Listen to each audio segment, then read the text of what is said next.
Well, hello there, Terrible Warriors. Welcome back to another episode. And we're going to try something a little bit different today. We're going to go behind the screens. What? Is another pun? Justin, come on, why are you with all the puns?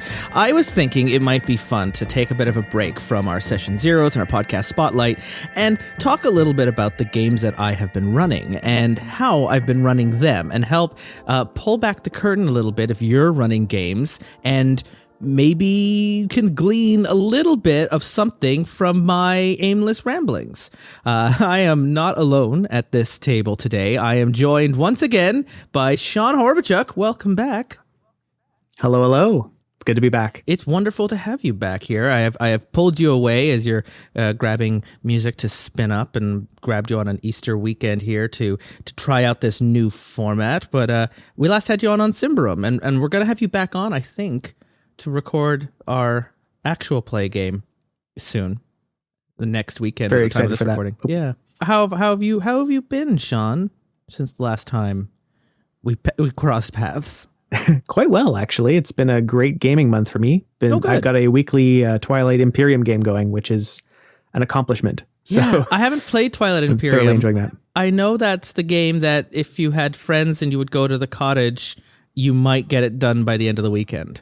That's a hard maybe. Yeah, it's a mammoth of a game. Yeah, it's basically a 4X game, but as a board game and done very, very well. Yeah, I feel one of these days I need to play it, but it's one of those, like, because of the commitment of time and resources, it just makes it very daunting. More daunting than even booking a tabletop game. I will say you can knock it out in about 8 hours if you've got 4 players and using Tabletop Simulator. It's doable. Yeah, just 8 hours. Just an entire just day 8 hours from like wake up to sleep. Yeah, we never play it all in one go. We usually do 4 hours and cut and then 4 hours. Yeah, that's my problem. And the same reason why I haven't been doing any long form campaigns on the podcast is I can't get consistently the same group of people around the same table at the same time. I can get a number of recurring characters who are willing to return back, but I can't have them all like, all right, we're going to do this every Sunday. Like, it's just that was possible in college when we were all in the same dorm room, or in high school when we were all in the same classes and we all had the same schedules. But in this unending Panera Bread, it's we're all in different universes, and so it's really hard to get us all to be available at the same time at the same place. Yeah, and running a game like that's like trying to run a TV show with the cast changing every week. Like you can't really. So that's kind of fun, and it works in a little bit on what I'm talking about. Is today on Behind the Screens, the inaugural Behind the Screens episode podcast idea here on Terrible Warriors, is I was going to talk about a game I ran at the Stormcrow Manor in the before times called Sweetwater Bank, and it was a challenge that I was given where I was hired to run games at a restaurant, and you would come and you would book a table and you would have your meal and you would have 4 hours with a game master to run you through a game of Dungeons and Dragons. And it was interesting for me because, one, as you know through the podcast, I don't really do a lot of Dungeons and Dragons. At least I didn't before Stormcrow. And it was something where I played Dungeons and Dragons, but because of the podcast, I'd very much moved away from it and was exploring all these other indie games. And so I was returning to Dungeons & Dragons, and I was having to write a game where I wouldn't have communication with the players in advance because they'd be booking the table through the restaurant, and I would just be showing up at the assigned time, like the hired mariachi band that was going to play at your restaurant. And so I was hired to do this. And so I needed to come up with a game for players I wasn't going to meet in advance, for a table I wasn't going to be able to prep for in advance. I might be in a different room around the restaurant each time. So it needed to be kind of mobile. I needed to have it packed and ready because I might get a call while I was at work at noon to ask if I could come in that evening. And I would then say yes, because I would take the money. And then it had to be reliable enough to be able to run in 4 hours in a noisy environment with people who may have never played Dungeons and Dragons before, as well as be interesting for those who have played before and maybe have been coming together with a group and they've been playing the same game for the last 30 years and they're coming in with all these expectations. So, whoa, right? That's a lot. And I've also got my own style. Like the way I run Dungeons and Dragons is very much theater of the mind. I'm not very combat heavy. I don't care much for the simulation aspects of D&D. So I play more story games. And so that was going to be my way. And at the very least, that was going to play to the strengths of the loud restaurant environment, of the don't worry about it, you have the item you need. And so I wasn't going to be tracking ammunition and rations and all that kind of crap. It was just going to facilitate the story that was going to go. And I was also going to have pre-generated characters, but also needed to write a story that would allow them to bring their own characters if they wanted to. And then I would just tell them like level 5, and then they would just make a level 5 character. So that would work. So those are the challenges that I had to check off. And I feel like I did it, and I've run Sweetwater Bank dozens of times now, and every single time I run it, it changes a little bit differently. So this is not the version that it first was. It's the version I've most recently run through virtual games in the past year. And so if you're thinking of hiring me as a DM for hire, you can do that at justineacock.com. Maybe stop this podcast and come back next week to whatever we're going to do next, because I'm going to spoil the game I'm going to run for you if you want to hire me to do specifically Dungeons and Dragons. I love doing Sweetwater Bank, and if you haven't done that with me, this is going to tell you everything that's going to happen. So it's going to ruin that experience for you, and then I'm going to have to come up with an entirely new perfect game for you. So that's my own caveat, is I'm going to reveal all the secrets of this module for Sean and for you who's listening. And then we're going to work through the scenario. I'm going to describe what happens, going to tell a little story, and then go through my decision-making on why did I put this there. Because a lot of these came from games we ran on Terrible Warriors that over almost 10 years of running the podcast, and certainly longer as a GM, I've gotten very good at telling 4-hour story arcs through the nature of the podcast format. So it worked really well at the restaurant. And so that's the intention with this behind the screens episode. So come along with me. Are we all on board, Sean? Are we ready to travel into the theater of my mind? Oh, heck yeah. Let's get this train started. So the setup for Sweetwater Bank is there is a tavern run by a dwarf named Terry. And for the longest time, Terry's Tavern was not anything of any special note. It was just a tavern on the crossroads off by a river in the middle of the woods that travelers could stop by, have a rest, and continue on. It wasn't anything. And then Terry started selling this mead, a particular brew of his own invention from the banks of Sweetwater. And this Sweetwater mead started attracting attention because those who drank it immediately started raving about how amazing it was. It was the greatest drink you'd ever have. It had healing properties. It would make you youthful again. But more concerning, people who start drinking the mead support the business so much that they move to Sweetwater and they stay there to help Terry build up this business to stay close to the drink. And mysteriously, any attempts to sell the recipe or for like a trade merchants guild to get a franchise rights or to export it to other towns or to get barrels to serve at the king's wedding, they all get rebuffed. If you want to drink the drink, you got to come to Terry's Tavern. And that's the only rule. So now people are traveling from far and wide to Terry's Tavern to drink this drink. And some who travel there never want to leave. And so that has gotten the attention of the Adventurers Guild. That has gotten the attention of merchant alliances, of nearby townships. So there's lots of different reasons where I can ask you why you are interested in this mystery. Maybe you want to get the recipe. Maybe you want to get a trade rate. Maybe you want to steal the drink. Maybe you just want to go and have a party and you're coming off of a success or a failure from a previous adventure. And this just seems like a nice place for a port of call to party up and have this really cool, popular drink. So whatever your reason for heading to Sweetwater, you start walking down the road towards the village. And off in the distance, you can hear the river moving through the trees. And I always set it around early spring. So the trees are blooming. The weather is warm and clear. There's no hint of danger. You can hear the river rushing from the melt from the winter, so the river is at a high water level and it's moving quite rapidly. It's a wide enough river that you could ford it, but you would have to swim, or the water would get right up to your neck at points.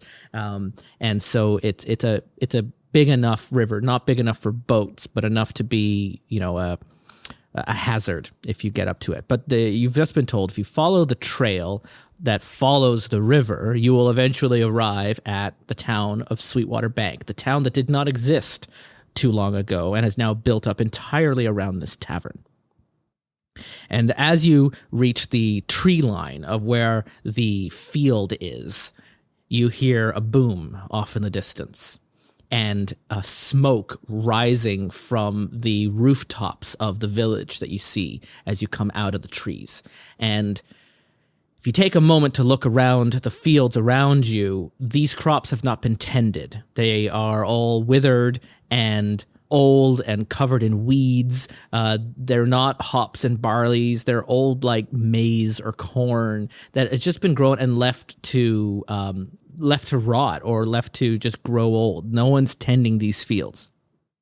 So that was if you get like a good investigative check. But more likely, you are more interested in the big explosion, the boom, and the rising clouds coming from the town of Sweetwater. If you rush through into the town, you arrive in the town square. Around you are resident buildings. Everything's fresh. The lumber, the buildings.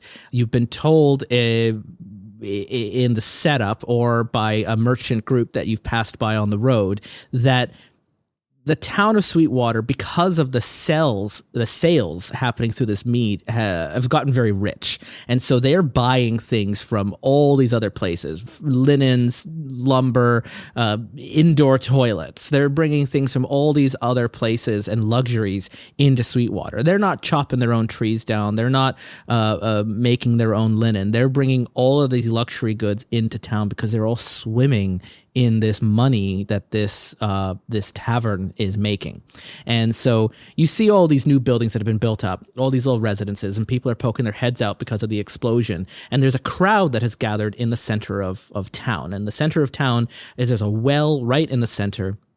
And you can see the oldest building, the tavern, but right next to it, another building has completely collapsed in. And that's where the crowd has gathered around. And as you make your way through the crowd, you might see a big wooden club leaning against the well. And then the crowd will part the rest of the way and you'll be face to face with the feet of a hill giant sticking out of a building that it has fallen into. And that's where all the smoke is rising out of. There's a group of elders that are huddling and they don't know what to do. They see you and they see a group of adventurers. And some of them are like, oh, thank goodness the adventurers are here. You can go help us. We need to deal with this giant. We don't know what's happened. And if you ask some questions, they'll tell you it came stumbling in through the trees from the river. It pushed into a building, and they point over across the square. And you can see one of the buildings is like collapsed in on the second floor as it moved through, and the roof came down. It crawled in through the town square. It dropped the club. It went to stand up and then passed out and collapsed into the storehouse next to the tavern. They don't know if it's dead. They don't know if it's unconscious. They're all afraid to do anything because if it wakes up, it'll destroy the whole town. Then there's other groups in the elder groups are like blaming you for doing this. They are saying it's the adventurers. You were probably out hunting it. You lured it into town, didn't you? This is all Terry's fault. The attention from the meat, it's bringing in all this unwanted attention. You should just get out of here. We don't want your kind helping us out. Just take your troubles and take them far away. This is a nice, peaceful town. So there's already a little bit of tension. And then as that is all happening, the doors finally kick out of the tavern and a small dwarf with a big tavern apron and a long red beard all braided up just starts barking orders. What's everyone standing around lollygagging? This is an emergency. And he points at it. He just starts telling things about like grab the big rope, got to drag that thing out there, make sure everything's okay. And Terry's plan, as we now meet this angry tavern keeper dwarf, is to just drag the giant out to the river and drown it in the water like a cat. And if you try to get in Terry's face, I love saying things like, I'm the victim here. I'm a small business owner. And just being all up in your face, blaming you for the troubles, and you're going to fix this. And he's not concerned about the town. He's not concerned about the people. He's not concerned about the giant. He's concerned about his wares. His storehouse is the thing that this giant has fallen into, and he needs to make sure that his inventory hasn't been damaged, because that's where all the mead is. And if you want some of that mead, I know what you're here for. I know what you're here for. Well, the tavern's closed until this is dealt with. All of my supply is in that building. So if you want some of that, you're going to have to get to work for it, just like everyone else in this town. And he just starts barking like he's the town mayor, and he knows he's the most important thing around here. And at that point, if you don't do anything, the town is going to put some ropes around the ankles. They're going to follow what Terry is doing. They're going to wake up the giant, and the giant is unconscious. And as it wakes up, you see it's got like a purple viscous goo on its left hand, and similarly smeared across its face, like it grabbed a bunch of berries and it shoved it into its face, and it looks confused. Its eyes are looking all over the place. It's reaching out for something. It's saying masher a lot. And if anyone speaks giant, you'll understand it's asking for its club. And if anyone succeeds at a nature check or a survival check or any kind of lore history to understand like a monster manual entry on this creature, I like to add in a little extra detail that in this region, hill giants live solitary lives, but right when they leave their parent for the first time to go live alone forever in the hills, they take a tree and fashion it into a wooden club. And that club they are paired with for life. That is their best friend. It is their blanket. It is their tool. It is their extension of their body. Their wooden club is important to them. So that could be used for a number of things. Maybe you've got a levitation spell and you can hang it in front and you can lure the giant out of town. Maybe you pick it up and you just run with it. Maybe you just give it to the giant and see what happens. He'll start smashing the town up is what will happen. But he's looking for Masher and he can't find it. If you do a check on the purple stuff, it's there's stains of it around town on the building he pressed into, and certainly you can get some samples off of him. Don't eat it yourself, player, because if you do, did you ever watch Doctor Strange with all that psychedelic kaleidoscope special effects? That's going to happen to you, and you're just going to start screaming as you fall through the reality. Everyone else is just going to see you standing in place. Some highly psychoactive properties are in this mixture, and this giant is tripping balls. So there is no answer about this combat. The question is, what do you do with a sleeping giant?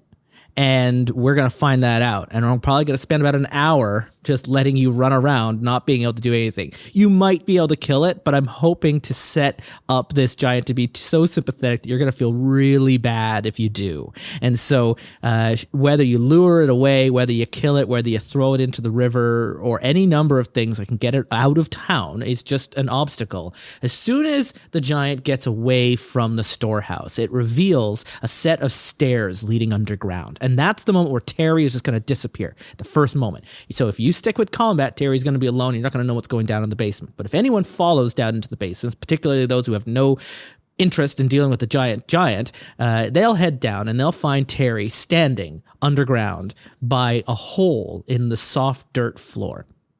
And he's on his knees and he's crying. It's gone. It's gone. It's gone. They've taken it.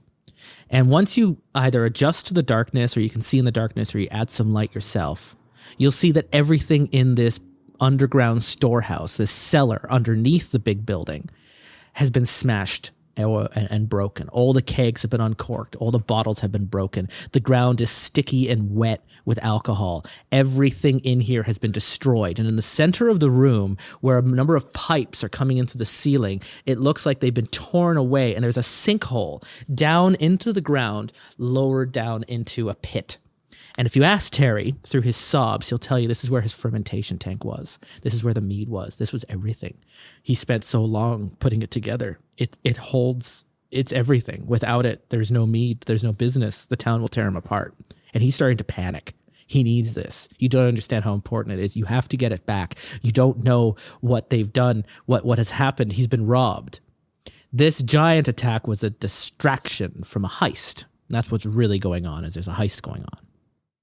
Once you deal with the giant, or don't, and you head down to Terry and you learn what's happening, you descend down into the pit, into the caves. Down in the pit, everything is different than up in Sweetwater. You're now down doing a nice little dungeon crawl moment.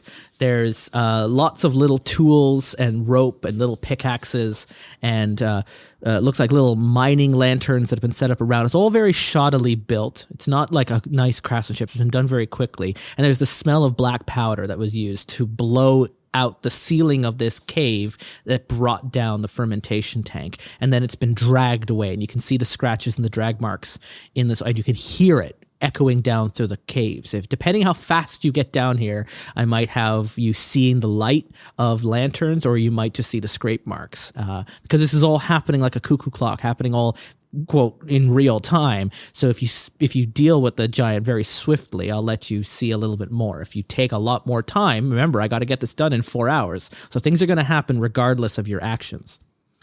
Once you travel through the dug dirt of this hastily built underground tunnel, think like what's his name, Sean? The drug cartel dude who snuck out of like twice. Oh, El Chapo? Yeah, the El Chapo tunnels. These are like El Chapo tunnels. They're very crudely, quickly built underground tunnels, like for smuggling.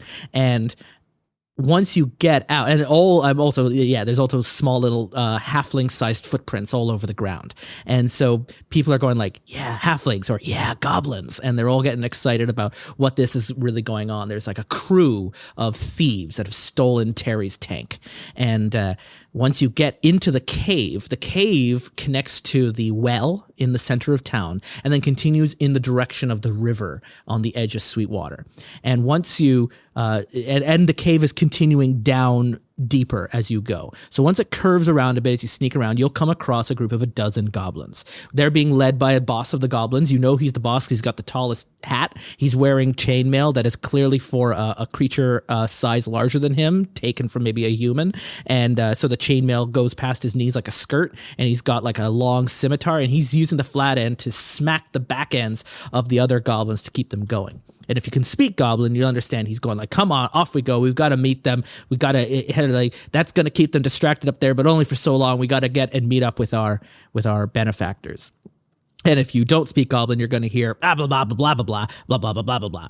And I like this boss recently. The most recent change with them is they speak common, but only merchant buzzwords.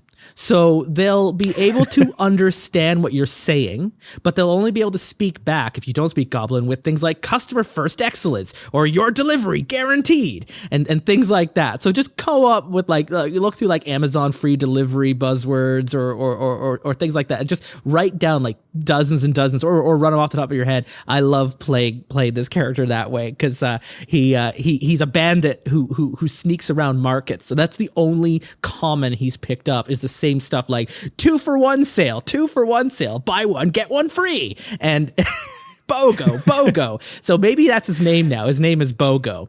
And so he's smacking the other goblins around who are all wearing little mining hats with little candles in them. And, you know, if you got the right players, they might go, "Aw," at that moment. And they definitely want to recruit these goblins and not kill them, because it is important to me that every single moment in this story has an option that does not involve combat and death.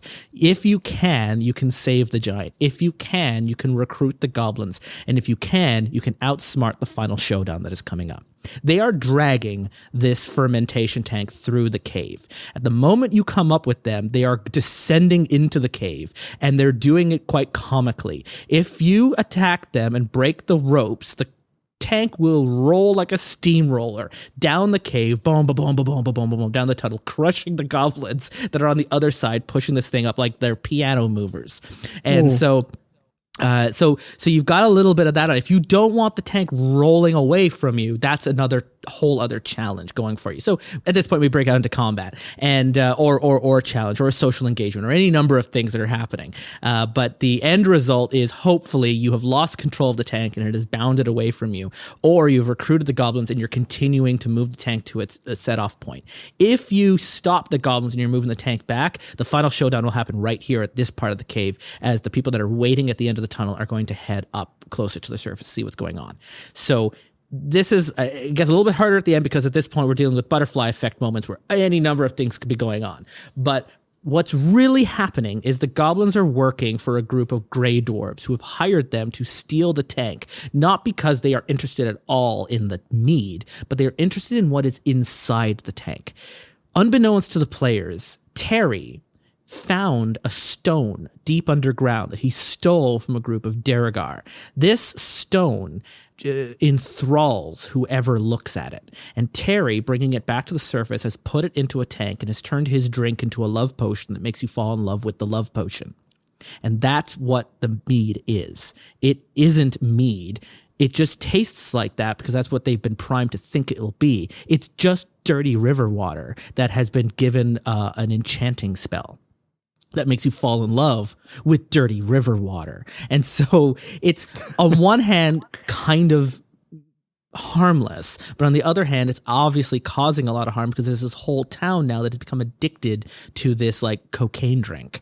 So this is what Terry is panicked about, is inside the tank, rolling around as the goblins are dragging this thing, is a stone inside of the tank, inside of the liquid. If the tank gets broken at any point during the goblin fight, red light, like energized red light, is going to start coming out of inside the tank. The first moment a player looks at the stone, the minute they make eye contact with it, and that's what's really important, eye contact, you get to have a lot more fun with your game now. Your job as the GM is to tell the player exactly what they want to hear for their character that is everything they've ever wanted. Maybe it's a shot of home. Maybe it's a shot of power. Maybe it's the gods returning. Maybe it's unlimited anything. You have been asking them questions throughout this entire last 2 or 3 hours, and you've been learning stuff that you are now going to use against them. And it's going to be in the seductive voice of like the One Ring going, I can show you everything you want. All you have to do is save me from this iron prison. This stone is alive and it is pleading for help and it wants you to be its rescuer. And it's another character in this story. And this stone is going to seduce you, and you are going to have to succeed at a charisma check of 15 in order to be able to break away and close your eyes and not look at it. If it is taken out of the tank, every single person in the room, including the goblins, must now succeed that same check, or they will just stare at this stone and and they will just lose their turn staring at this. And during that time, that stone will speak to them and tell them exactly what they want to hear. You just get to play with their minds as that's going on. It's entirely possible that the stone will not be revealed until the final showdown, or it's entirely possible that it will be revealed during the final showdown, and during this time, the final boss will show up. So I'm dealing with a whole lot of different reveals that are all happening at once as we're getting close to our 4-hour time limit. The final showdown room at the end of the tunnel, regardless of how you get there, involves a group of gray dwarves riding on the back of hairy spiders. And because that's what Derigar do, apparently. They ride these giant hairy tarantulas called steeders. And there's in the center a cleric of the flame, a gray dwarf that you can find just in the monster manual that I just got through D&D Beyond.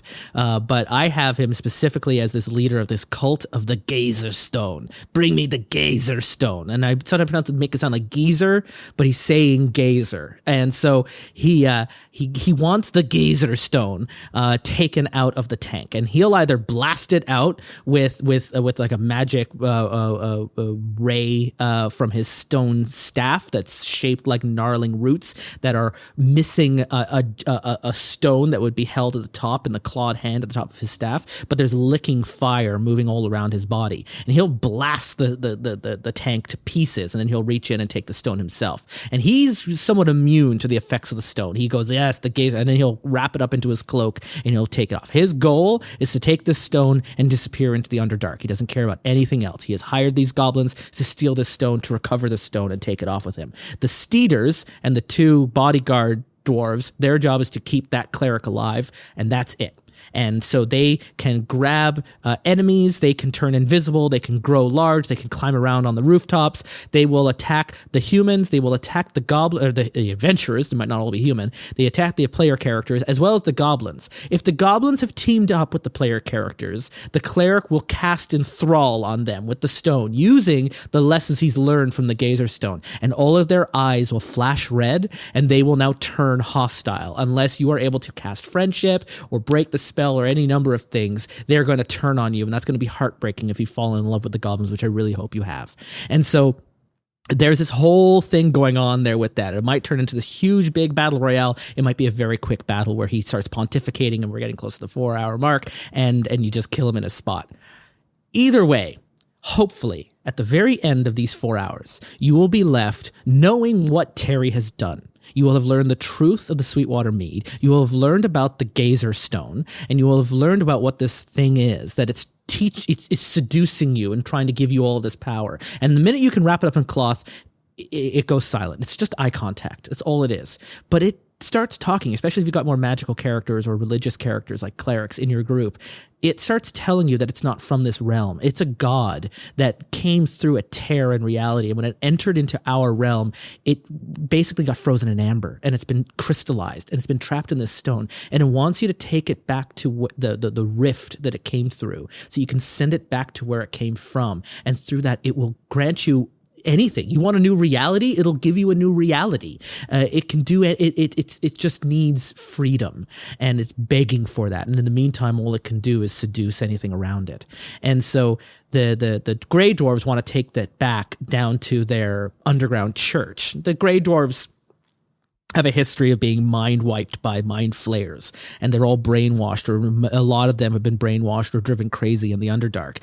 And these were those Grey Dwarves, and they came across the stone while influenced by the mind flayers. And when they came across the stone, it broke the mind flayer influence on them, and it freed their minds. So for them, this stone is not just a religious icon, it's freedom, and freedom from that enslavement.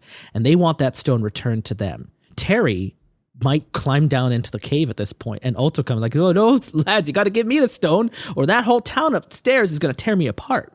Yes, he knows what he's done is wrong, but he also took it away from the evil of the Underdark, and he couldn't destroy it. He couldn't take it anywhere. It was constantly in his dreams. But once he doused it in water, it went silent, and it made the drink taste really good, and it allowed him to have a business, and a whole town has now built up around it. And if you get rid of this, that town is going to fall apart. The economy will collapse. They'll all be homeless. They'll all be scattered out into the woods. They'll have to find new places. You could destroy all their lives. They're victims, yes, but it's innocent enough. Let's just take it back. We'll go back. I'll let you have a 50% stake in my business. I'll let you have a 51% stake in it. You can run it. You get all the money.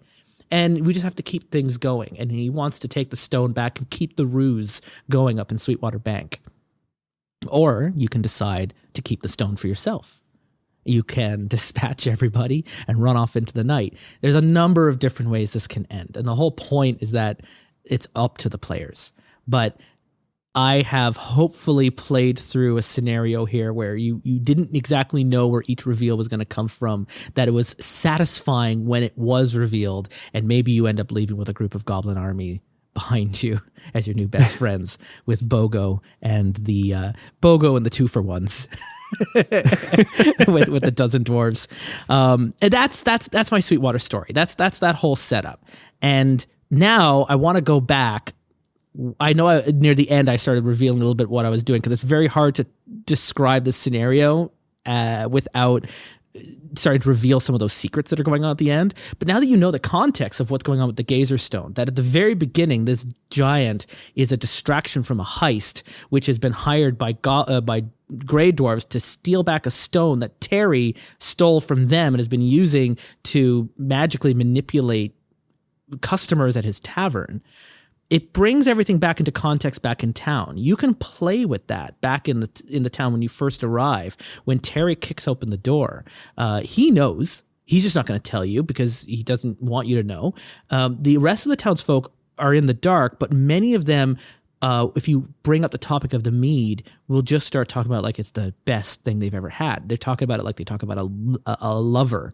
And that should set off some alarm bells for you. And of course, during that whole time that you're dealing with what to do with the sleeping giant, you're dealing with the goblins underground moving away with the heist. And I've got another area that if I need some more extra time, before you even arrive in Sweetwater, you can come across the giant's sleeping area out in the hills, and you can find by the river a pot of that purple substance, and maybe a juvenile steeder comes down, and you're attacked by cranium rats, two underdark creatures. Which, like, what are they doing up in the woods? And that can foreshadow that there's something else going on. You can come across a goblin dead in the water being eaten by these rats with that purple liquid. He was the one who came out and poisoned the giant, and they promised the giant that you could get better if you have some of that magical mead from Sweetwater, because even the hill giant had heard the rumors. So he headed to the storehouse in a panic to get the cure for this thing that was causing his mind to melt. And so that's why he arrives at the storehouse. And the whole thing is that he was going to attack the storehouse. The minute he attacks the storehouse, the goblins fire off their explosions and steal the tank. And no one will be the wiser that that's going on. They'll think that the explosion was caused by the giant. It's a good plan, and it's a plan that the goblins could never have come up with on their own, because they didn't. The Grey Dwarves came up with it, and they told the goblins to go ahead and do it. You might come across that dead goblin out by the giant nest and find a note, and the note could be written in an underdark common or undercommon. And if you can decipher it, it's a message from their friends, who are the Grey Dwarves. They keep referring to them as friends because they have enthralled the goblins with like charisma magic, in the same thing that they've learned from meditating on the Gazer Stone. They've learned a number of spells that allow you to win over the hearts and minds of your target. And so they have hired the goblins with promises of riches, but really they're magically manipulating them to do this job. So like everyone's a victim here in this story. No one's innocent, and no one's really guilty either, except maybe Terry. He seems like the worst one of the bunch. And so I've got a little extra that I can put in there if I feel like I'm with a group that is going to run through it a lot quicker, or if I need to split the group up into separate locations because they're so large. I could come up with a whole overworld bit through the woods that'll bring them through the river and then down into the cavern where they'll meet up with the Grey Dwarves at the same time that the people that go through the caves could meet up with them. But that's a whole other thing that I would improvise. So the whole point of your early bit is you can choose if you want to foreshadow a lot or if you want to keep them completely in the dark. But if you're going to do a surprise, I feel like you want to have a bit of a satisfaction of that reveal. So you're not just pulling the rug out of them. Like, it's got to be consistent. You know what's going on at the beginning, that this is a heist, that there's a stone, you know the secret of Sweetwater. And you can pepper that through as you go through. But before I go any further behind the screens, that's it, Sean. What did you think here of the story of Sweetwater Bank, this little 4-hour one-shot? Honestly, as far as one-shots go, it's fantastic. I feel like it's got a satisfying conclusion. There's a full narrative. You have an arc. You managed to throw in a lot of the classic storytelling, like rising action, and you establish a sort of a safe comfort zone and then immediately pull it out from under them. And I found that the reveals were satisfying. Like, you did build up to them quite well.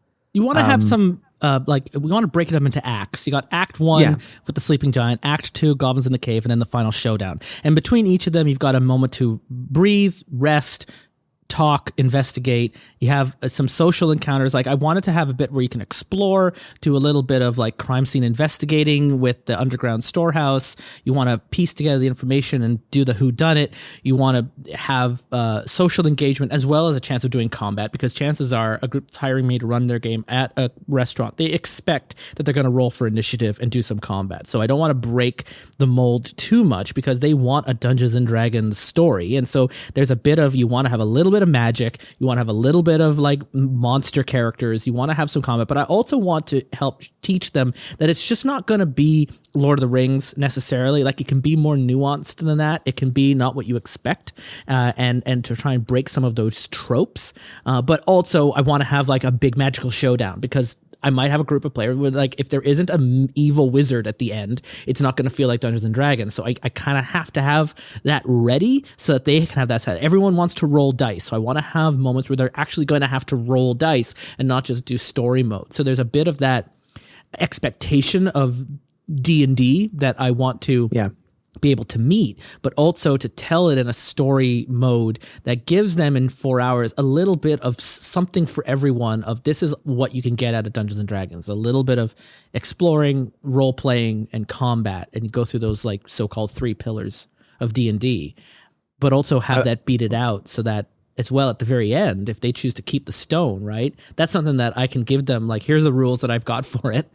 Your characters can keep it and take it off into your own campaign, and you can find out what's going on with the stone and at home, and you can take it with you. And it's just going to continue. It's going to be in your dreams, and it's like a little grenade that you can roll into a room, and every person in that room will be captured by the light of that stone. And you can use it for like a distraction spell or any number of things, right? Yeah, I was going to say this did feel like it could slot into another campaign very easily. Like it was structured in such a way that it could be a one shot, or you could also have before and after. Like it's a great sort of side mission. Yeah, and I wanted that as well, because I would have some groups where they were playing characters from another story. It's like, great, well, you're just coming on, and I can put Sweetwater anywhere on their map, right? It's anywhere. It's in the gray places in between locations. So they might be leaving from their adventure, heading to their next adventure, and we just pop that right in the middle as a little interlude. Or they're coming off of what they've just done, or this is their intro. This is the very first session in their character's story, and at the very end of it, it can leap them off into their lives as adventurers, depending on the choices that they made. I was going to say structurally, the way that you sort of had these critical decision nodes of like, you can choose combat, you can choose to negotiate, but it seemed like as a mimetic device, as like, because you have to run this consistently and on short notice, as a DM, that seemed like a great idea of like, you have tentpole moments and then you can kind of let the players navigate between them. Was that a conscious choice? Yeah, well, exactly. And it was kind of this idea of, I've got to do this in 4 hours, because then we're literally going to get kicked out of this table. The bill's going to come and we got to leave because there's another reservation right after us. So things need to happen if the players don't do anything at all. And I know GMs run a lot of their games where things will happen if the players don't come up with that. It's a great way to come up with your scenarios. Like, consider what would happen if your players never showed up. Let that be the thing that will happen if your players then don't do anything, and then play through the story and let your players disrupt your plans.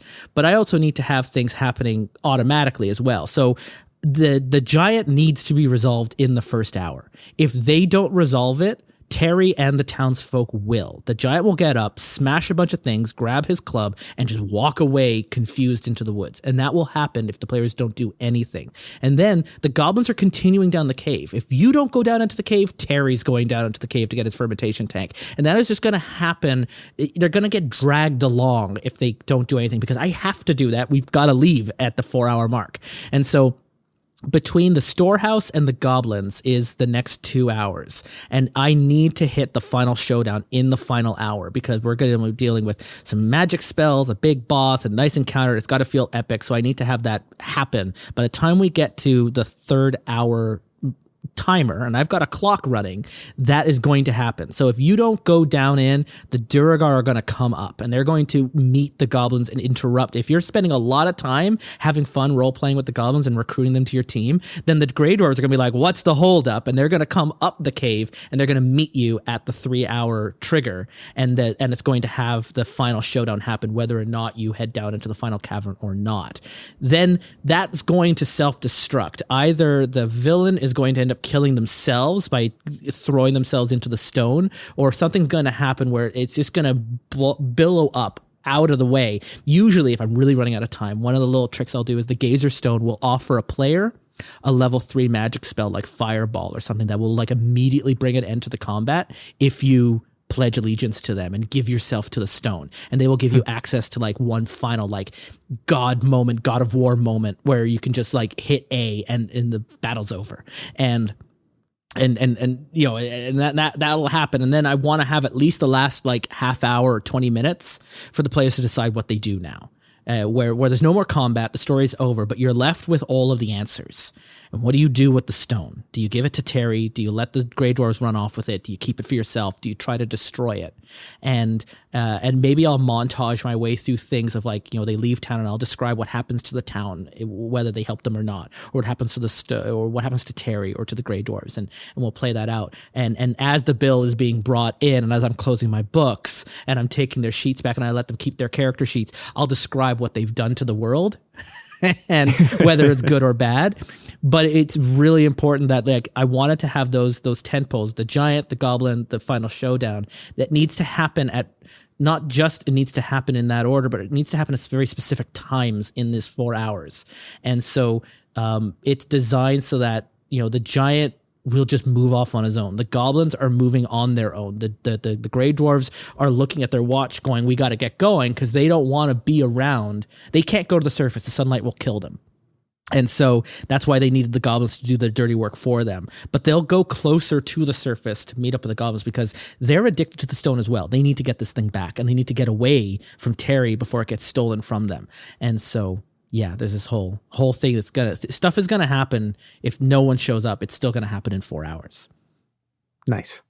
I also noticed, like, with those tentpole moments, there's a lot of not clear moral choices, which I found was interesting. Like there's not necessarily an obviously good answer, or there's shades of gray. Was that?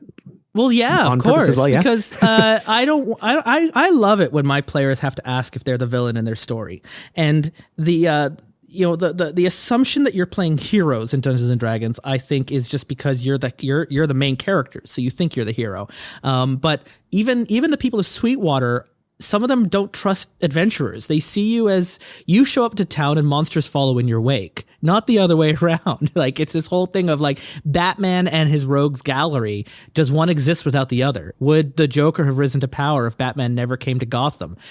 Maybe not. Maybe this is all escalation because of a rich guy getting into a suit, right? So there's this whole question that I like to bring up. And those are always my favorite stories on Terrible Warriors as well, where we had to ask those questions. And like, if you listened to a lot of the podcast, you remember our Mouse Guard story that we did. The Mouse Guard story had us up against a big snapping turtle that had fallen asleep in town. That's the giant that I'm recreating. Like, the sleeping giant in Sweetwater is just lifting that scenario of the snapping turtle. But the snapping turtle hasn't done anything wrong either. He just came out to bask in the sun. He's sleeping in the center of town. And as little mice, you can't defeat this thing. You have to lure it out of town and try and do it in a way that it does the least amount of damage to the town around you. So I tried to recreate that in Dungeons and Dragons with the hill giant. So there's a bit of, you could fight it, but if you do, there's going to be a lot of collateral damage. Better if you can find a way to peacefully lure it back out into the woods and let it just head off. If you can get him into the water, all the better, because it'll wash the drugs off of his face and off of his hand. And that, he doesn't need magical mead. He needs to have his eyes flushed. And once he gets that, he can wander out into the woods, and he doesn't want to be in town. He's terrified of the people in this town. They hunt hill giants. So he wants to just get away. He wants to grab his club and leave. And so I really try to paint, if you do a little bit of investigating, just a little bit, you'll see that this big giant is really innocent. And if you choose to kill it, it's that's on you. And as the GM, I'll let the players do these things, but I'll be clear of like where the sympathy with the audience should be lying. Right. And I love playing with that. Like, you could fight the goblins. The goblins will I mean, it's their job. Once they get to half of their numbers, they'll start fleeing. They've got nimble escape as a class feature, so they can disappear without attacks of opportunity. And then the boss will just immediately fall to his knees and offer his services and surrender. And they will not fight to the death. None of the characters in the story will fight to the death. They will fight to the goblins. They'll fight to first blood. To the Duragar, the cleric will fight to the death to get the stone back. But the others will fight till the cleric's death. The minute the cleric is gone, they've got no reason anymore to stay, and they'll retreat into the Underdark. And so the players need to decide too. Like, are they going to be the only people in the story that fight till the last health point, or do they learn the art of retreat? I was just gonna say, I think it's critical to this scenario that that all of the NPCs are more than just numbers on the page. Like, they need to be fleshed out to make all of those moments matter. And I really like that you ended on yes, there's a climactic fight, but the thing that people are going to remember isn't necessarily that they were rolling dice, that they're going to remember that they had to make a moral choice as like the last thing in the scenario. I think that's really good structuring. Well, exactly. And that's what I want. Like, as much as I like rolling dice, like there's a satisfaction in rolling dice. You and I know from playing tabletop, that's not the thing you remember. The Right. thing you remember is when, after you got the MacGuffin and you're heading back to the ship, your friend pulled out the detonator and blew up the ship around you and then escaped and betrayed the party. No dice rolls were done. He's just stabbed you all in the back. You remember that. You remember when our Dirk from the Seventh Sea moved in and stabbed the bishop in the belly, but before tried to woo her and seduce her, and like, I don't, none of this means anything. I could love you instead, and being like, I could declare you apostate. Oh well, too bad. I guess I have to kill you now. And like these moments that happened in our podcast, the biggest ones, the ones that I remember the most, aren't the ones that happened because of dice rolls. They happen because of player choices. And so I want you to have the satisfaction of a boss fight, because you expect that when you play Dungeons & Dragons, especially for the first time, especially if you've listened to other shows like Critical Role. Like that's something that you just is an expectation of this game. But I then want you to have, okay, you've now defeated the cleric. What do you do now? Because the game doesn't end like in a video game with defeating the boss. The game continues. The story continues after the game is done, leaving you to speculate and fan fiction your character about what happens next. You've got the stone, or you don't have the stone. Like, either way, that's dramatic now of what happens to Sweetwater. There's all of these people up there who are victims of Terry's manipulation. And what are you going to do about them? If you choose not to give them back the stone, are you going to help them recuperate? Are you going to help them relocate? Are you going to help them with their addiction? Or are you just going to leave them to suffer?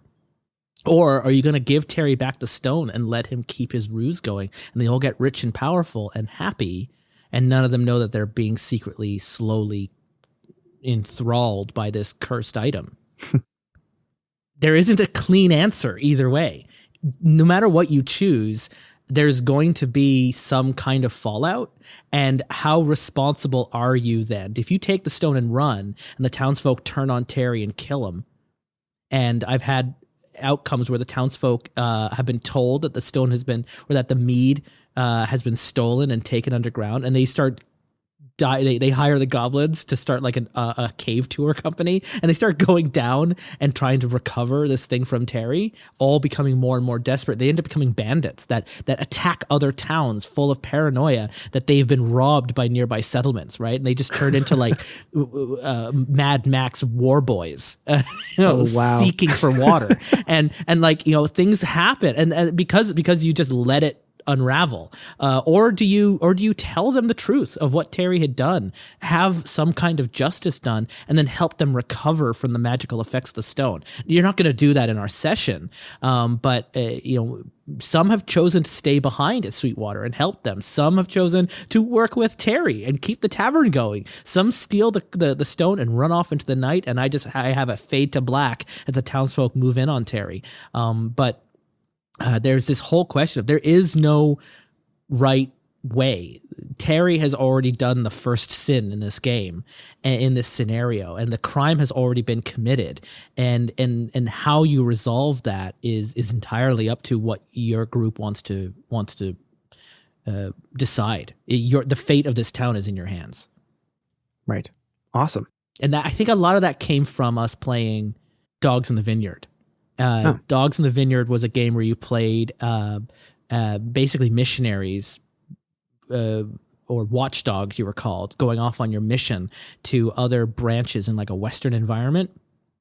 And as you arrive, and it's loosely based off of the creator creating an RPG based on his Mormon heritage, and what if all these things were right about the demons and the darkness and all of that. So you go from settlement to settlement solving crimes, and you're 16 years old, and you've been given a Bible and a gun.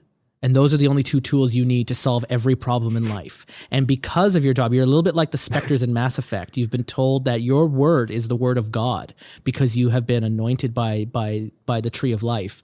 And so when you go into these towns and you declare things through dogma, that is now the law. And only another watchdog can declare your judgment incorrect or wrong. And so if you go into town and shoot the sheriff and drag his body out into the streets, legally, no one can do anything to stop you.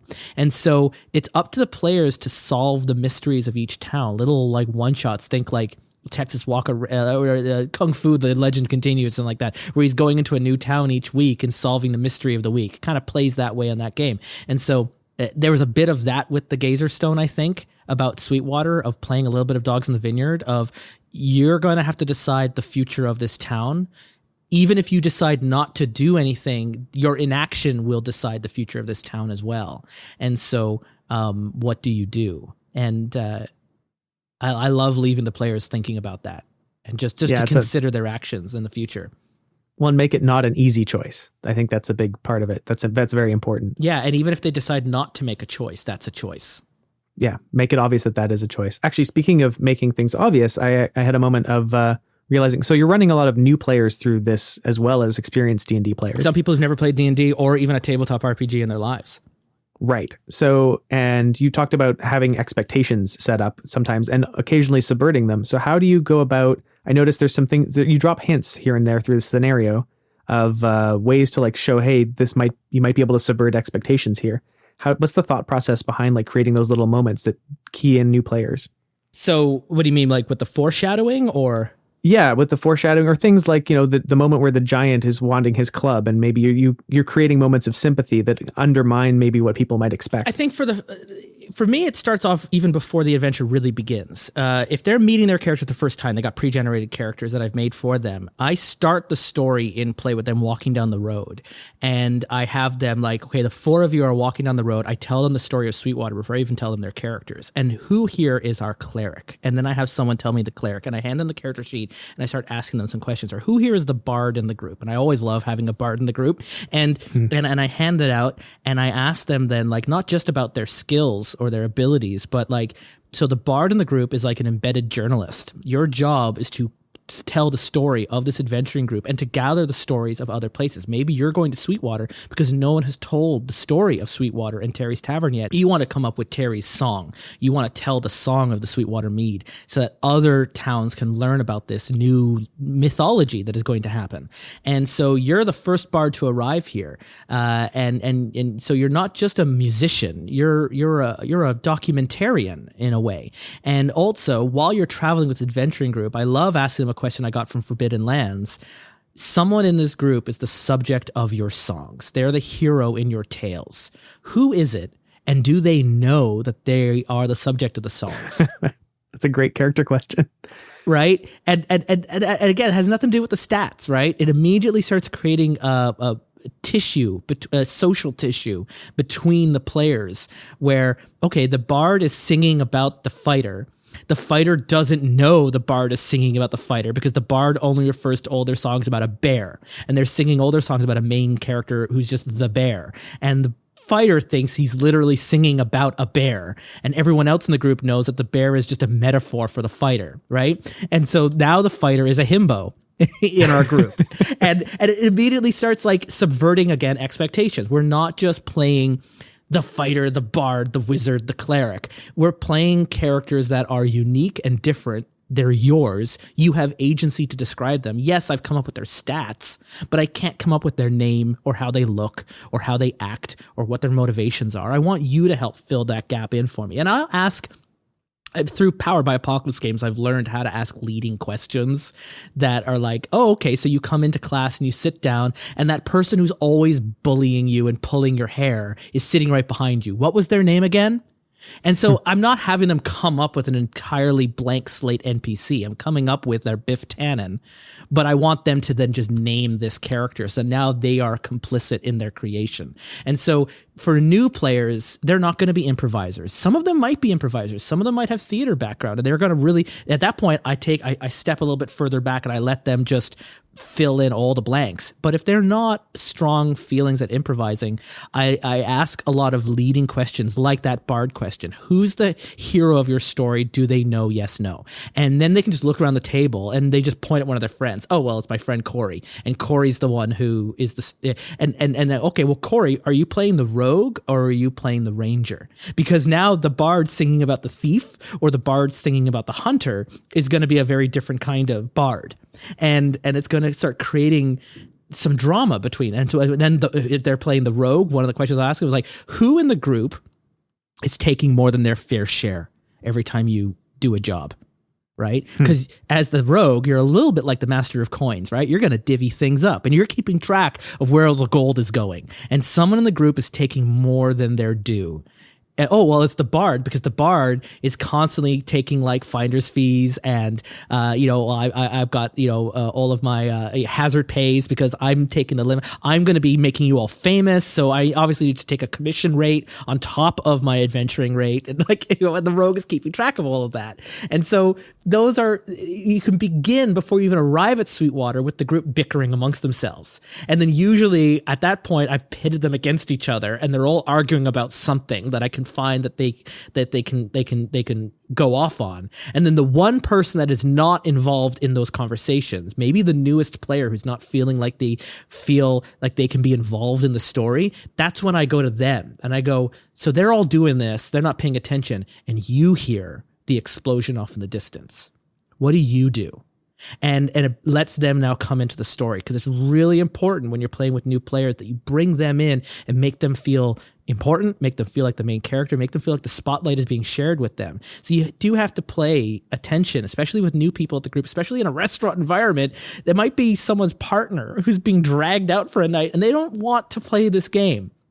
They don't like it. They don't care about it. It's their birthday. It's their partner's birthday. They thought it'd be fun. So you got to appreciate that, but try and bring them in and let them have a moment where they can at least answer yes or no questions, or at least be involved in the decision process of what to do with what happens. And that happens right before the story even begins. When they're walking down the trail, there's no danger. So it gives me an opportunity to have them all introduce each other to each other, create their social backstory in like 10 minutes, and then the explosion happens that brings them into the story. And I usually find through that who are the talkers, who are the ones who are going to try to quarterback, who's going to try and tell people what to do, who's going to be the person who's not going to be speaking up, who's the shy player, and try and find ways to make them all feel like you're all important to this story, you're all important to me, and I don't want you to know my story of Sweetwater.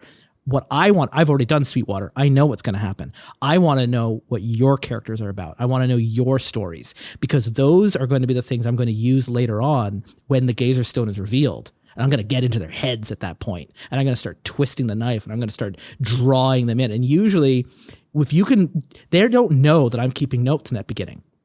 They don't know that I'm keeping track of their rogue backstory or their bard, right? They're not they're ordering drinks. They're getting their meals out. We're just creating characters. That's just for fun. Then 2.5 hours later, when the Gazer Stone is revealed and I start pulling out, you see your dead brother alive and well, waiting at home for you. I can bring him back for you. And they're like, what? How did you remember this? Right? Like I could start bringing like I'm reading their minds. And so that early bit, those leading questions, those are all going to be fodder for you to be able to use later with the Gazer Stone. But they're also so important for new players to feel like it's a chance for me to communicate to them that you're going to be important to my story. You're not just along for the ride. You are going to determine the fate of this town. And that all happens even before we arrive in the town. I also think I love that you bring it back around and like the third act. That's fantastic storytelling. Like it becomes a sort of a feedback loop. Especially we're at a restaurant, they love bringing out shots. This restaurant had the infinity shots where they would bring out 7 shots, all glowing the different colors of the infinity gauntlet.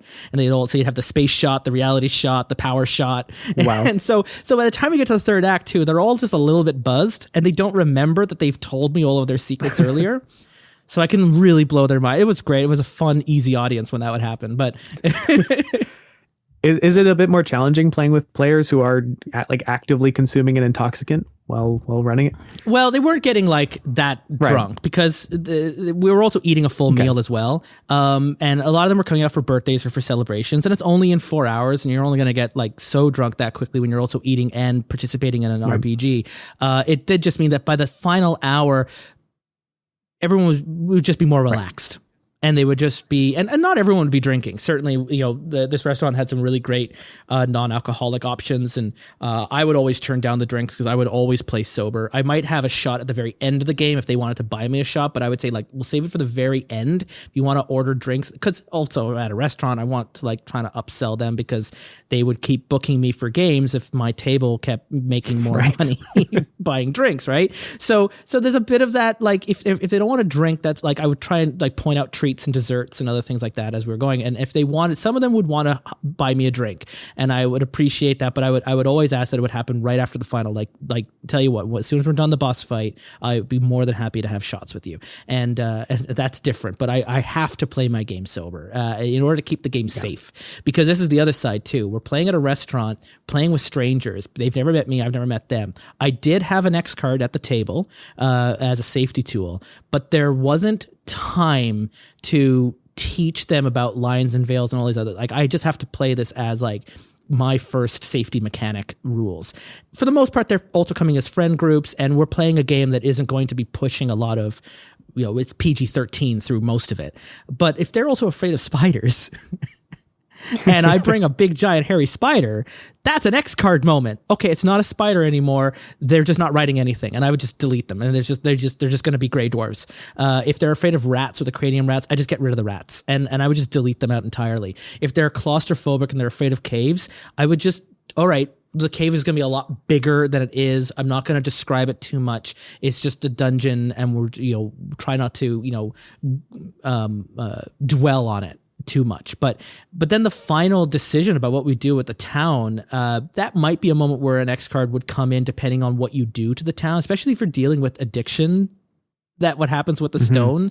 So I try to, again, play it off a little bit like a Marvel movie in that we're dealing with quote serious topics, but we're also doing it in 4 hours, and I'm trying to keep it a little bit more like the way Disney deals with serious topics in the Marvel films. So not even PG-13, but even straight up PG. And I've played this game with children where parents are bringing their kids out to play Dungeons & Dragons for the first time because they saw it on a flyer somewhere and they thought it'd be a fun night out. And so it's actually the kids who are the ones who want to get really gross with the combat, and I'll be like, all right, we're gonna roll that back because you're freaking mom out now, and they're gonna think that you're a serial killer. So let's dial it down a touch. So I have an X card at the table that I'll explain it to, but for almost everyone who's introduced to Dungeons and Dragons for the very first time, shows the big ones like Critical Role or the Adventure Zone, they don't talk about safety mechanics on their show. They're just playing Dungeons and Dragons because they want to play games. And I feel like it's done a bit of a disservice to the entire community, because people who listen to those podcasts are the kinds of people who are going to hire me to run games. But find people that listen to other actual plays like Terrible Warriors, they tend to be the people who run the games. And so the people that were coming who would we heard about Dungeons & Dragons because we saw it on Community, or we saw it on The Big Bang Theory, or we saw it on South Park, or we heard about it on this podcast that a friend likes. And all of those people, they just know Dungeons & Dragons as you play a wizard, you roll a d20, you get loot, you have experience points, right? That's surface level as they understand it. When I start mentioning a safety mechanic at the table, they look at me like, what? So I would have it at the table. It would never come up. So it was my job more so to remain sober and keep things, safe, and to check in with players as best as I can, especially if someone has brought a partner with them who is not into the hobby. I got to just make sure that, all right, if you don't want to play, I can't force you to play. I get it. You just want to come to the restaurant and have a drink and eat a meal, and you're also playing Dungeons and Dragons and you're rolling your eyes at it. Okay. I just want you to make sure that what we're doing isn't hurting you in the process as well, and bring you along. Right. And just I'll just have you roll dice and let you deal damage, and you can just be our sneaky, quiet rogue. And they'd be happy doing that. But even then, by the third hour, now they're getting into the mystery, and they're going oh, this isn't nerdy shooting wizards. There's a moral to it, right? And now we're doing true crime investigations, and it's a little bit like an escape room and a puzzle, and they start leaning closer on the edge of their seat. And there was a couple times where they get into it and they get oh, there's more to it than only describing your actions when you attack an enemy, right? There's so much of Dungeons and Dragons where the GM describes their entire story and doesn't give the player any opportunity to participate in the world building except when they succeed in an attack roll. And that sucks. It's not my Dungeons and Dragons, right? I want them to tell me, what do they want to do with the giant? What do they think about Terry? Where are they coming from? Why are they coming to Sweetwater? I've told you what the mystery is, but why you're coming, where you get your job from, what town you're coming from, none of that actually matters to me. What matters to me is that you tell me, and that makes it important now. I give them a couple of options. Maybe a merchant guild's hiring you. Maybe you want to solve the mystery your own. Maybe there's a prince and they're having a wedding and they've hired you they want this mead at their wedding. And their ambassador has already been rebuffed, so they've hired you to steal the mead. So now, so you're already showing up as thieves. And so there's different, and then you find out someone's already robbed the item before you get it, right? So there's a little bit like Ocean's 11, but you showed up too late to the casino. And so, why you're showing up to Sweetwater is important to you, the player. It's not important to me at all. And so I want them to feel invested. And so by giving them opportunities to describe why their characters are with these other characters, why they've taken this job, why they're doing such and such with the goblins or with Terry. It makes them involved in the story, invested in the story, and now it makes them complicit in the story. So that at the very end, when they decide what to do with that stone, they're responsible, not me. They are. And it's not my story anymore. By the very end of the game, it should be their story. And then they can take it off, and hopefully they're going out to the street and they're joking about that thing that they did and had nothing to do with the dice rolls and had everything to do with the choices that they made. Fantastic. I'm running out of questions. I just was hoping that you had a Sweetwater mead at the actual restaurant, because if not, missed opportunity. No, we didn't have that. But like they did have the shots. They did have the D20 shot where you would roll a D20, and if you got a 1, it was like a terrible drink. And if you got a 20, I think it was like the birthday shot, and you get to keep the shot glass if you rolled a 20. And then 2 through 19 would have it would go from like a bitter to sweet intensity. So it was kind of fun. So they would just they would roll the D20 shot. So they would do things like that, or they would order the Darth Vader, the dark side, and it would be like a tiki drink, like a shared bowl with 4 straws in it, but it was out of a Darth Vader head. And they would bring it out, and when you would order it, the entire restaurant, all the lights would go down and it would turn red, and it would play the Imperial March through the entire 3 stories of the restaurant. And then they would march the Vader head through all of the rooms before bringing it to your table. It was very, so there was a lot of that happening as well while I'm running the games. Is throughout the games, the lights would flicker, dun dun dun dun dun dun dun. We have to. There's no way I can talk over it, so I just got to wait for it to pass. No. So I was joking that eventually I'd end up running a Star Wars game where every single time someone else orders the Darth Vader helmet, something dark side would happen in the game. That never happened, but I thought that would be funny to do.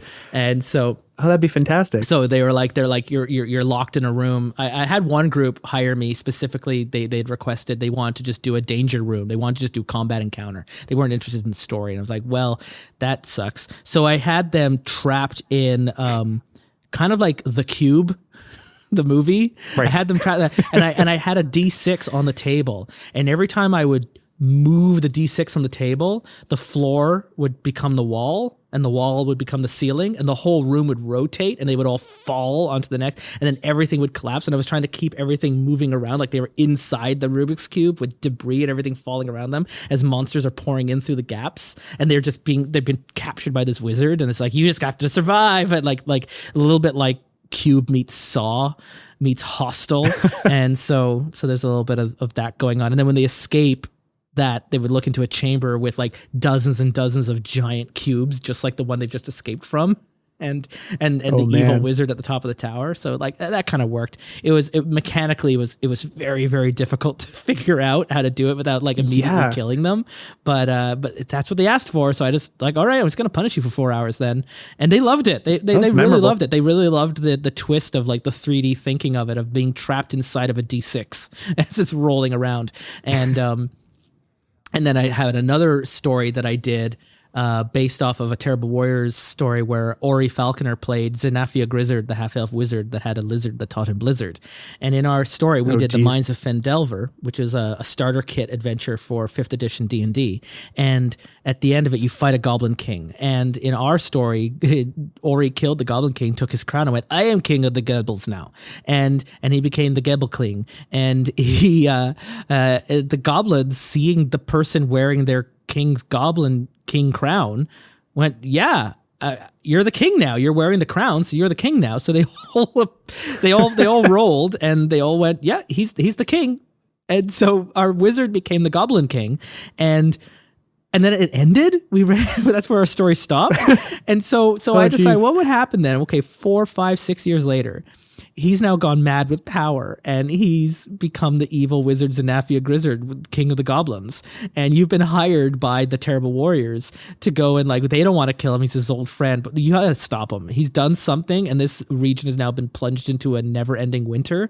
And so you've got to go out and, like, either capture him or kill him if you must, or something. You just need to stop him. And when you get there, the goblins have been thrown out of the mountain. They're all refugees now. He was using them in experiments against gelatinous cubes to build a giant Goliath cube, a massive kaiju-sized gelatinous cube that he used to power an elevator.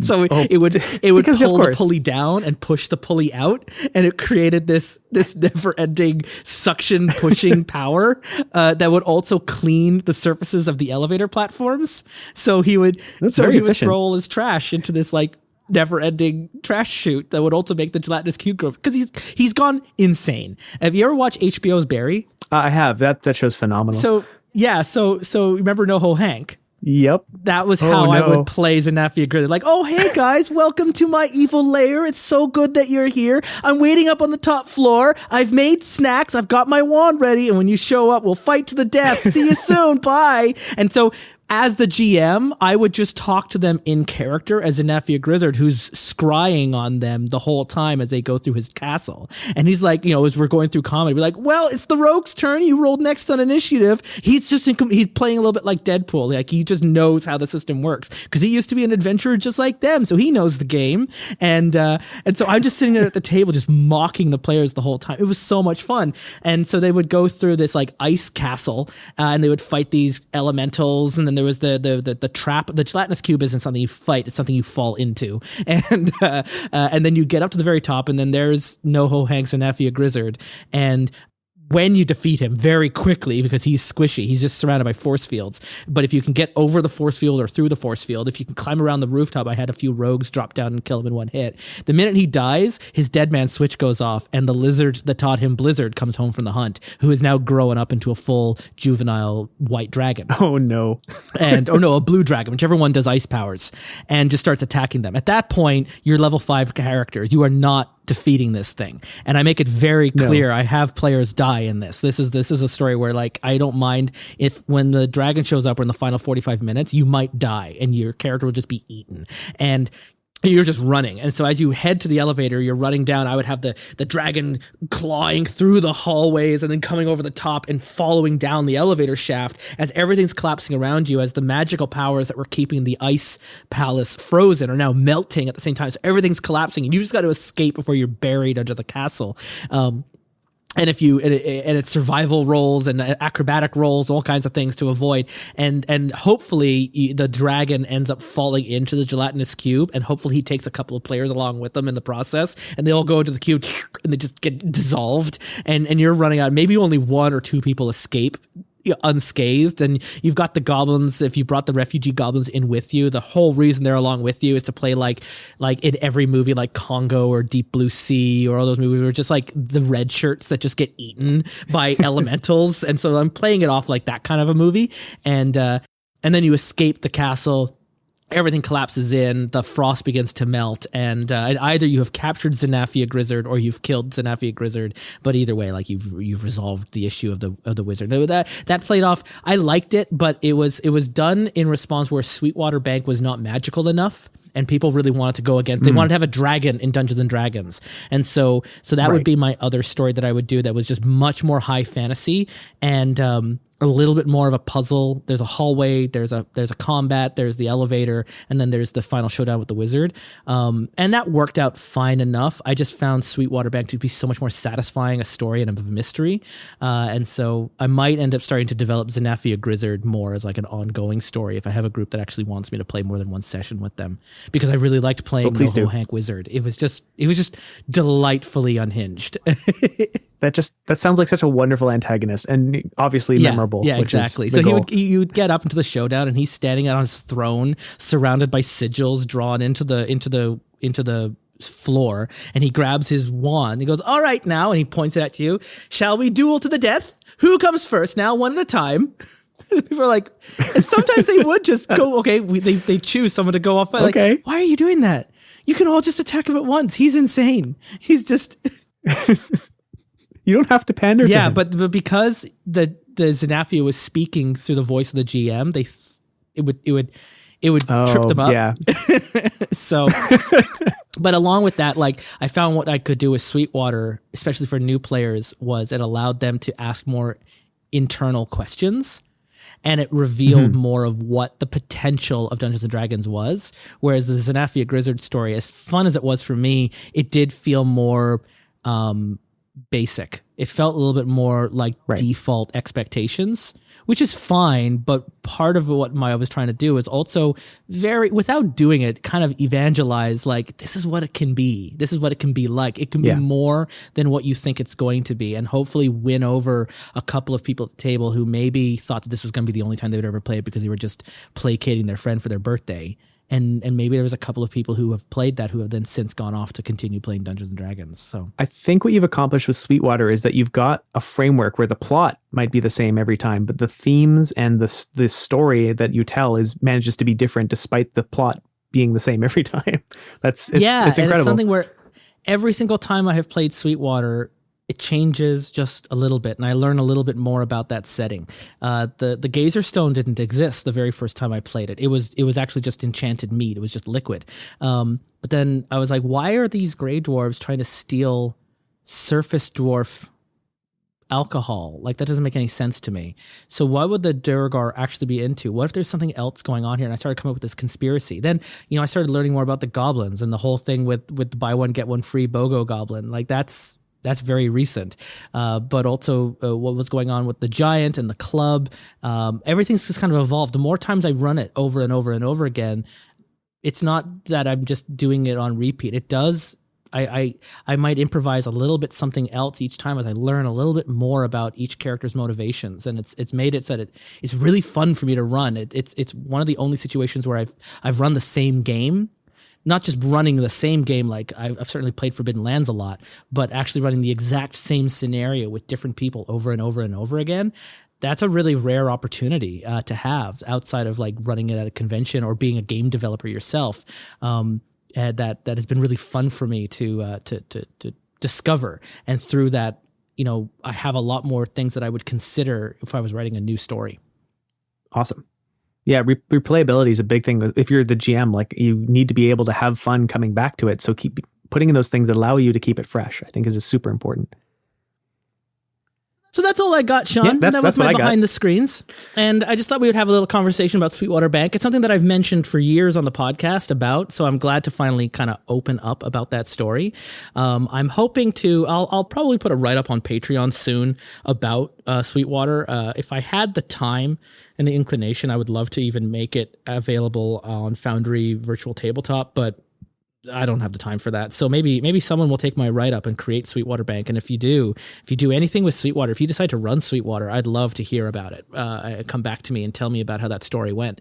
So that story, I'm going to post up on Patreon as like a system or rules agnostic setting. So like Sweetwater Bank doesn't have to be done in Dungeons and Dragons. It could be done in any setting. It could be done in Pathfinder or Dungeon World or in Forbidden Lands, anything. It doesn't have to be Dungeons and Dragons, because even I was making changes on how giants operated.